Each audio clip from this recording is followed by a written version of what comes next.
Assalamualaikum warahmatullahi wabarakatuh. Perkenalkan, nama saya Aneza Nuraina. Izinkan saya untuk mempresentasikan UAS Metopen, di mana aku akan membahas tentang rancang bangun game edukasi Android offline untuk stimulasi kognitif dan motorik anak. Pertama, kita akan langsung masuk ke bab 1, di mana pendahuluan ini adalah latar belakang, di mana aku akan membahas 4 topik utama tentang kebutuhan era digital saat ini, pemanfaatan teknologi sebagai media pembelajaran yang interaktif bagi anak, dan kondisi nyata langsung di era Asyukuria, di mana proses belajar masih didominasi metode konvensional. Untuk urgensi simulasinya, di mana pentingnya simulasi kognitif dan motorik halus melalui aktivitas yang interaktif. Solusinya offline-nya, di mana diperlukan game edukasi Android yang dapat diakses tanpa internet untuk kemudahan akses di lingkungan sekolah. Selanjutnya di sini ada masalah dan batasan riset. Aku jadikan satu yang dimana isinya ada rumusan masalah.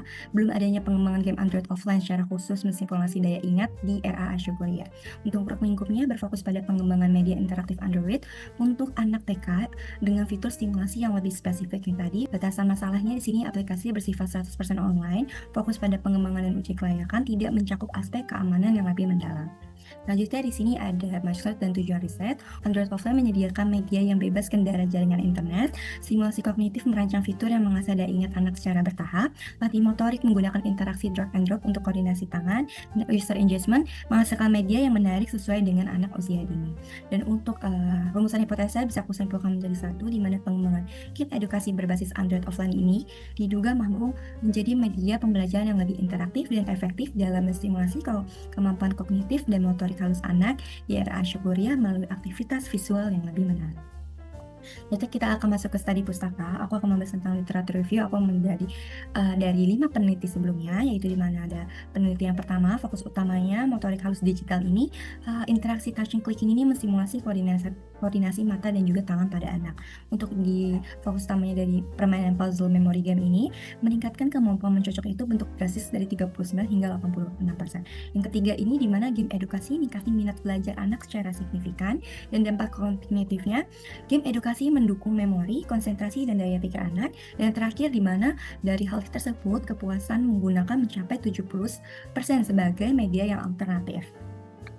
Dan sini akan lanjut masuk ke bab 3 pembahasan, yaitu di mana bagaimana aplikasi itu bekerja.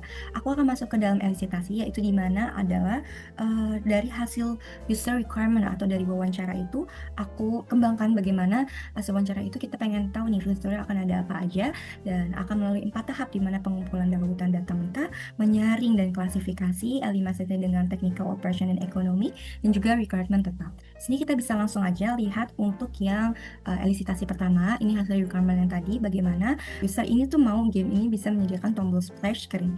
Ya, game langsung dari fungsional hingga yang non-fungsional.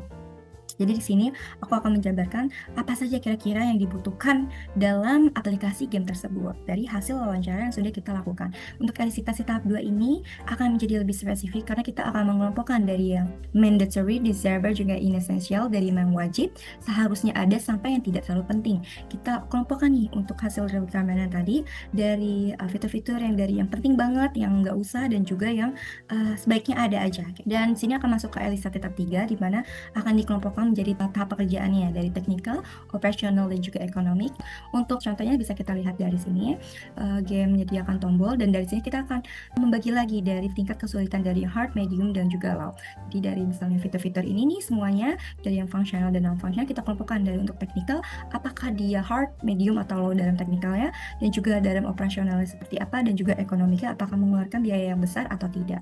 Untuk elisitasi final ini adalah hasil dari tahap saringan dari elisitasi 2 dan 3 untuk fitur-fitur apa yang kita pertahankan dan fitur-fitur apa yang tidak kita gunakan. Selanjutnya kita akan masuk ke use case. Use case diagram ini di mana kita akan bermain flow apa yang akan dilakukan oleh user saat membuka aplikasi game Android offline, dari memilih permainan, mencocokkan bentuk, bermain tebak gambar, temukan bendanya, melihat hasil permainan, sampai keluar dengan aplikasi. Selanjutnya kita akan masuk ke bagian spesifikasi use case. Use case yang tadi, spesifikasi use case ini ngejelasin detailnya, alurnya tuh bagaimana dari awal anak masuk ke aplikasi sampai keluar dan mendapatkan skor dari setiap fitur tersebut. Serta activity diagram ini menggambarkan dari hasil dari spesifikasi use case bagaimana sistem itu bekerja, dari anak memilih permainan sampai ke sistemnya itu bagaimana bisa bekerja. Kita bisa lihat langsung dari sini ya. Untuk tadi kan kita lihat dari use case-nya ini ada memilih permainan sampai keluar aplikasi. Jadi kita lihat dari memulai permainan dulu.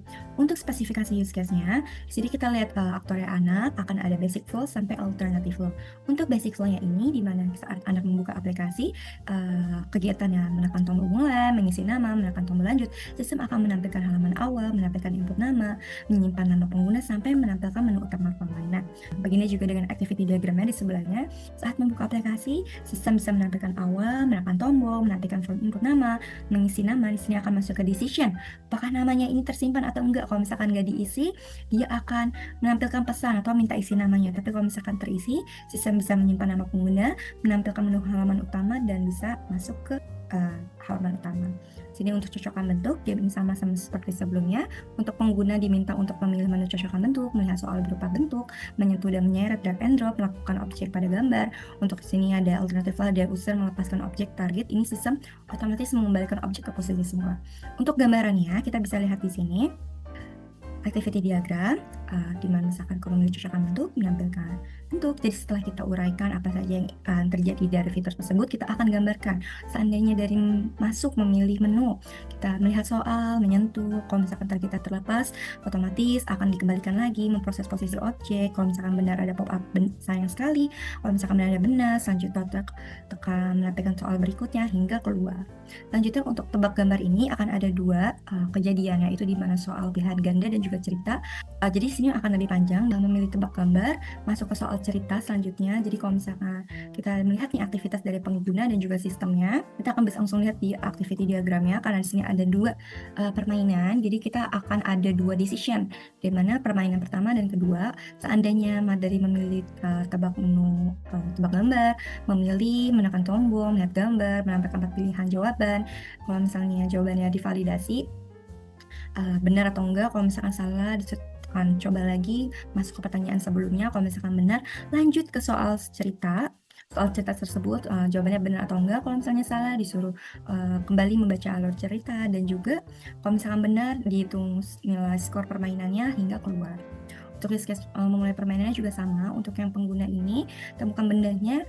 Ini dua permainan juga, melihat fitur dari kamera tersebut sampai ke alur cerita.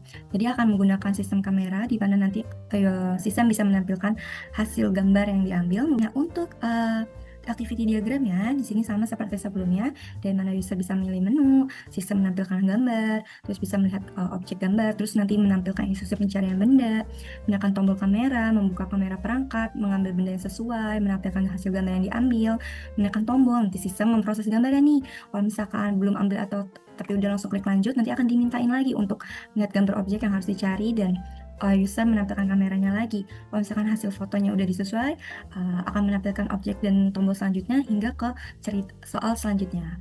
Soal cerita sama kayak tadi, akan ada decision. Kalau misalkan benar ada sayang sekali dan coba lagi, tapi kalau misalkan salah akan langsung menghasilkan halaman skor dan juga keluar.